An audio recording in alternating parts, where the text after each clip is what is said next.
Assalamualaikum warahmatullahi wabarakatuh. Perkenalkan kami dari kelompok 3 akan membahas tentang landasan penulisan bahan ajar MI atau SD.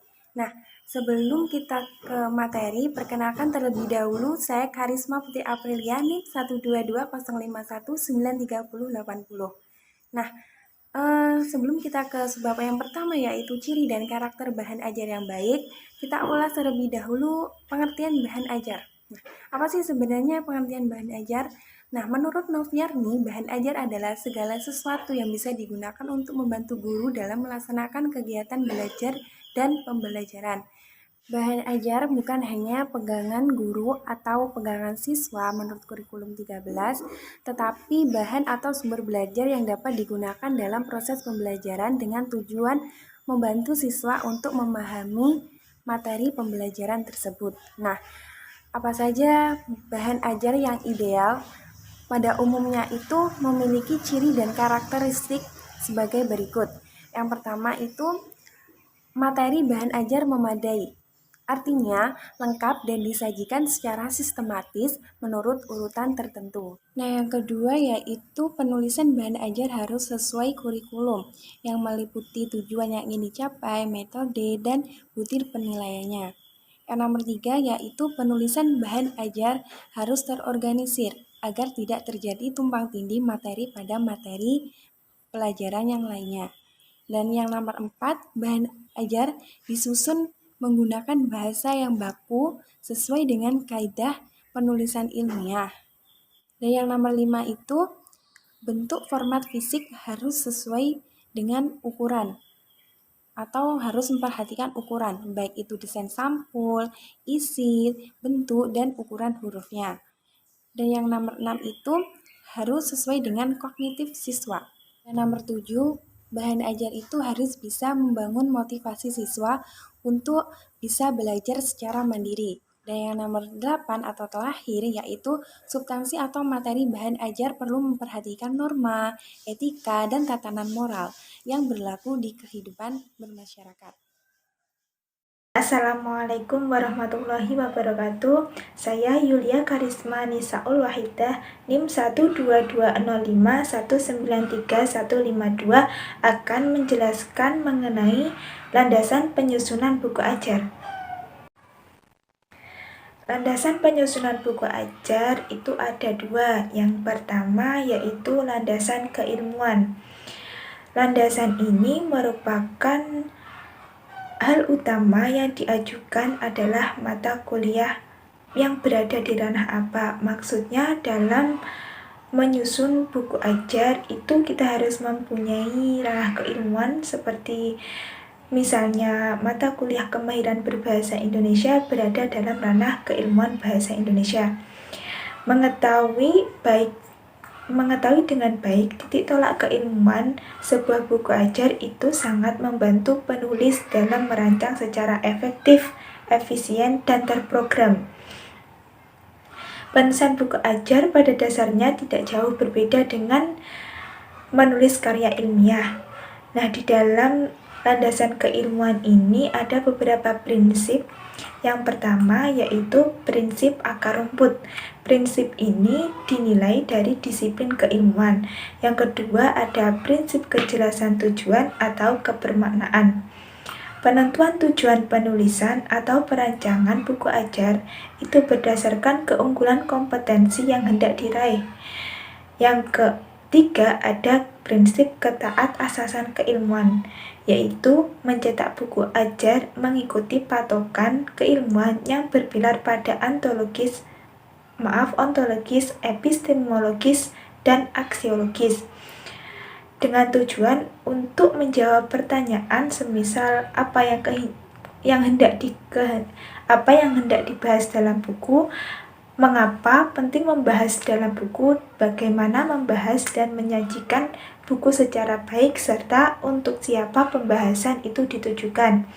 Yang keempat ada prinsip diferensiasi, yaitu penentuan sesuatu yang berbeda yang akan disampaikan untuk mencari jawaban atas pertanyaan sesuatu yang berbeda itu apa yang dapat disampaikan dan bagaimana caranya menyampaikan sesuatu yang berbeda itu dengan cara yang berbeda.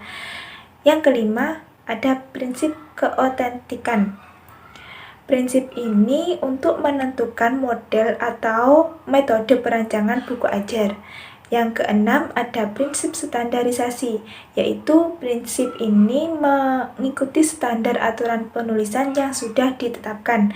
Yang ketujuh, ada prinsip dinamika kualitas. Prinsip dinamika kualitas atau prinsip perbaikan berkelanjutan. Penerapan ini dari pandangan bahwa kualitas buku ajar adalah pencapaian berkelanjutan, maka penentuan standar uji kualitas dilakukan dengan mekanisme sewa cetak atau kualitas secara mandiri atau melibatkan pihak luar. Yang kedelapan, ada prinsip keseimbangan teori dan praktek. Keseimbangan teori dan praktek dapat dilihat pada sebuah buku ajar dengan menentukan tingkat proporsi yang tepat antara pandangan filosofis, teori, dan konsep dengan sejumlah contoh aplikatif dunia nyata. Yang kesembilan, ada prinsip komunikatif. Buku ajar yang baik yaitu memiliki metode penyampaian materi yang bersifat tugas, dapat dipahami, akademis, ilmiah, edukatif, dan komunikatif. Nah, semakin komunikatif sifat sebuah buku ajar, maka akan semakin baik buku ajar itu akan diterima oleh pembaca. Yang kedua, ada landasan keterbacaan materi dan ketatabahasaan. Hal ini yang harus dipahami dalam menyusun buku ajar, yaitu terkait dengan materi yang harus diolah agar memberikan kemudahan bagi siswa untuk memahaminya. Selain itu, susunan kata, frasa, kalimat, dan wacana itu juga penting yang memudahkan kita atau seorang siswa itu untuk memahami atau mudah memahami buku tersebut. Buku ajar memberikan kemudahan bagi siswa untuk memahami disebut sebagai buku ajar yang mempunyai keterbacaan baik. Dengan demikian, penting adanya merancang buku ajar berbasis komunikatif. Sekian penjelasan dari saya. Assalamualaikum warahmatullahi wabarakatuh. Assalamualaikum warahmatullahi wabarakatuh. Saya Zainatul Badiah, NIM 12205193130. Saya akan melanjutkan materi tentang format penulisan buku ajar. Dalam penulisan buku ajar memiliki format sebagaimana karya tulis atau karya ilmiah lainnya. Buku ajar yang biasanya ditulis dengan format sebagai berikut. A. Bagian awal. Pada bagian awal buku ajar terdiri atas A. Halaman judul luar atau cover. B. Halaman judul dalam. C. Halaman pengesahan. D. Prakata. E. Daftar isi. B. Substansi. Secara umum, substansi buku ajar terbagi menjadi 3 bagian, yakni A. Pendahuluan. 1. Sasaran pembelajaran. 2. Kemampuan mahasiswa yang menjadi prasyarat. 3. Keterkaitan dalam pembelajaran dengan pokok bahasa lainnya. 4. Manfaat atau pentingnya bahan pembelajaran. 5. Petunjuk belajar mahasiswa, penjelasan tentang hal-hal yang perlu dilakukan mahasiswa dalam mempelajari pembelajaran materi ini. B. Penyajian. 1. Judul bab, subbab, uraian, dan penjelasan yang diikuti contoh-contoh, kasus, ilustrasi grafik, gambar, konsep, teori, dan bahan lain yang perlu disampaikan kepada mahasiswa. 2. Rangkuman. Pada umumnya, rangkuman buku ajar berisi intisari bahan pembelajaran dalam bab-bab sebelumnya. C. Penutup. Penutup dalam buku ajar yang baik terdiri atas 1. Soal latihan atau kasus. Dalam bagian ini diberikan soal-soal atau kasus-kasus yang perlu diselesaikan siswa secara mandiri agar pemahaman bahan pembelajaran lebih terinternalisasi. 2. Umpan balik dan tindak lanjut. C. Bagian akhir. Pada bagian akhir, buku ajar terdiri atas beberapa komponen, di antaranya A. Daftar pustaka. Di sini ditulis daftar pustaka secara keseluruhan. B. Indeks. Berisi kata-kata penting atau bermakna khusus disertai dengan nomor halaman tempat kata itu ditemukan. C. Lampiran. Lampiran pada buku ajar biasanya memuat 1. Profil lulusan program studi. 2. Kompetensi atau capaian pembelajaran lulusan prodi. 3. Analisis kebutuhan pembelajaran. 4. Garis besar rancangan pembelajaran atau rancangan pembelajaran semester. 5. Kontrak perkuliahan. Sekian dari saya. Terima kasih. Wassalamualaikum warahmatullahi wabarakatuh. Bismillahirrahmanirrahim. Saya Dona Ayu Komara dengan nomor induk mahasiswa 12205193009 dengan nomor presensi 07. Di sini saya akan membawakan materi mengenai menulis bahan ajar. Jadi, untuk memulai menulis bahan ajar, ada beberapa hal yang harus kita persiapkan terlebih dahulu. Yang pertama, yaitu merancang pengajaran.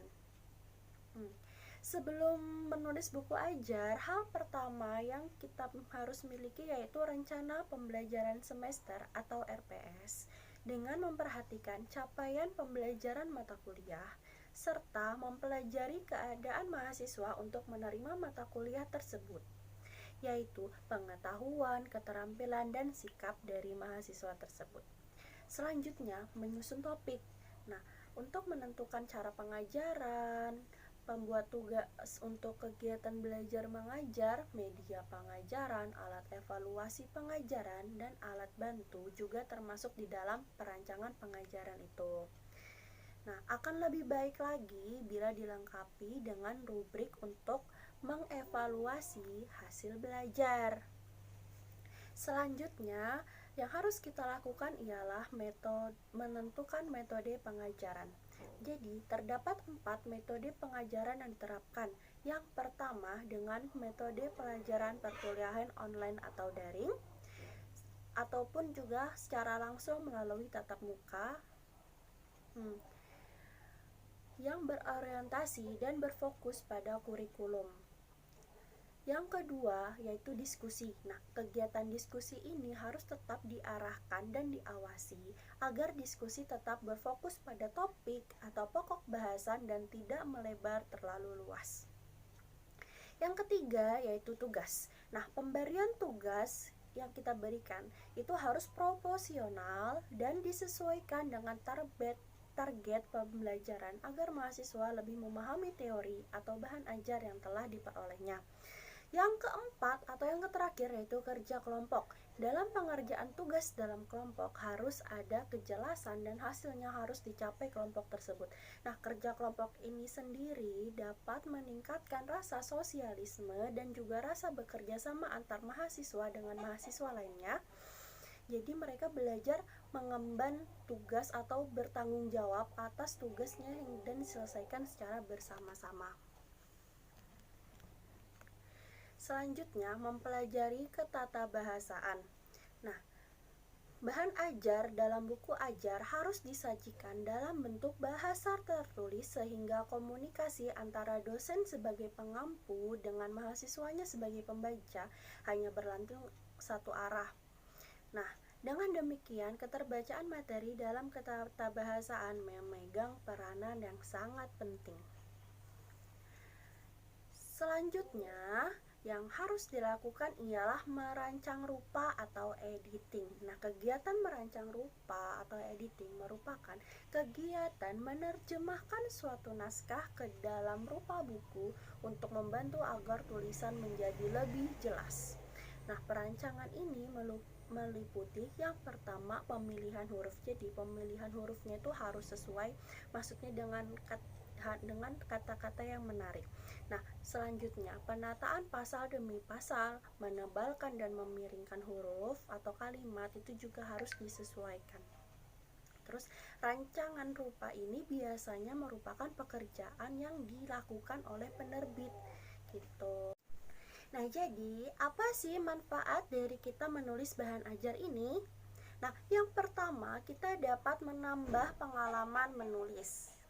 Yang kedua, kita dapat menambah wawasan. Nah, kita dapat menambah wawasan karena kita telah melakukan riset untuk membuat suatu bahan ajar dari berbagai literatur. Nah, selanjutnya kita dapat berbagi pengetahuan yang kita dapatkan dengan orang lain atau audiens yang lain. Nah, selanjutnya itu sebagai sarana pengungkapan gagasan. Jadi kita punya gagasan apa, kita bisa mengungkapkan dalam bentuk tulisan yang kita buat.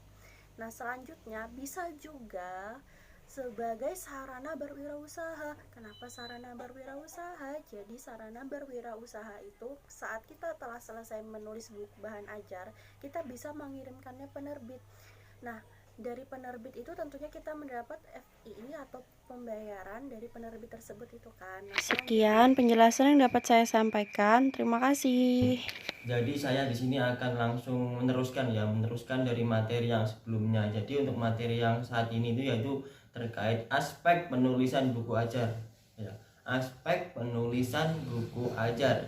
Jadi setiap penyusunan buku ajar itu pasti memiliki aspek-aspek tertentu, yaitu aspek-aspek pentingnya, yaitu terkait meliputi materi, penyajian, bahan, dan juga teknik-tekniknya. Mungkin seperti itu. Jadi untuk aspek-aspeknya tadi akan langsung kita bedah. Jadi untuk yang poin pertama yaitu aspek materi. Jadi aspek materi itu adalah kelengkapan untuk setiap bab ya. Kelengkapan untuk setiap bab harus memuat gambaran, konsep, definisi, dan juga lain-lain. Itu materi. Dan kebaruan atau materi tersebut harus yang terbaru ya. Jadi yang berarti akurasi atau ketepatan penyajian, yaitu terkait konsepnya, definisinya, dan juga sifat-sifat dan isu-isu dan tertentu, mungkin seperti itu. Yang ke poin yang keempat ini. Poin yang keempat terkait pemecahan masalah atau problem solving tersebut, yaitu terkait materi yang disajikan itu harus memunculkan aspek penalaran dan juga pembuktian. Jadi komunikasi yang disajikan dengan aspek komunikasi seperti menyediakan tugas dan juga aktivitas. Dan ini poin selanjutnya yaitu keterkaitan saat menyajikan aspek-aspek tersebut atau konsep-konsep tersebut, dan juga itu poin selanjutnya itu materi tidak tumpang tindih dengan bab yang lainnya. Jadi ini untuk poin yang terakhir yaitu terkait soal kontekstual, yaitu masalah-masalah kontekstual yang disajikan. Jadi untuk berguna untuk mengawali dan juga memperkenalkan bab tersebut atau bisa dijadikan sebagai motivasi. Jadi untuk saat ini untuk poin yang B ya, tadi untuk poin yang A itu terkait aspek materi, dan ini poin yang B atau poin yang kedua itu terkait penyajian. Jadi penyajian buku ajar perlu memperhatikan hal-hal sebagai berikut ini ya. Yaitu poin yang pertama itu kemampuan persyaratan, yaitu materi dan kemampuan prasyarat harus dimiliki setiap mahasiswa. Dan yaitu penggunaan produk teknologi itu juga harus menggunakan problem solvingnya dan juga aktivitas observasi dan juga lain-lain. Yang poin ketiga itu kebermaknaan dan juga manfaat, ini yang sangat penting ya. Jadi harus penyajiannya harus konteks yang dekat dengan lingkungan mahasiswa. Jadi ini poin yang keempat itu proses pembentukan pengetahuan melalui aktivitas eksplorasi dan juga observasi ya. Jadi poin yang kelima itu terkait penampilan visual, yaitu meliputi rumus, gambar, tabel, peta dan juga ilustrasi yang bervariasi atau bisa dikatakan yang menarik lah. Mungkin itu tadi yang terkait penyajian. Jadi untuk poin selanjutnya atau aspek selanjutnya yaitu terkait bahasan dan juga keterbacaan. Jadi aspek bahasa dan bacaan itu berkaitan dengan penggunaan bahasa yang digunakan ya. Itu sudah pasti, yaitu terkait ragam bahasanya itu harus terstruktur lah, bentuk kata-kata dan diksinya itu harus baik, termasuk pemilihan katanya harus sesuai dengan ejaan yang telah disempurnakan atau poemi ya, mungkin seperti itu ya. Jadi itu tadi yang aspek bahasa. Dan ini aspek yang terakhir itu terkait teknik dan juga teknik perujukan atau bisa dikatakan sebagai daftar pusaka ataupun sumbernya, mungkin seperti itu ya. Jadi perujukan itu dilakukan menggunakan teknik-teknik tertentu, yaitu pertama itu teknik paraphrasing atau proses pengungkapan kembali suatu tuturan dari suatu sumber pustaka tersebut. Dan yang kedua itu teknik summarizing atau teknik menyajikan uraian dari sumber yang dirujuk menjadi lebih ringkas ya.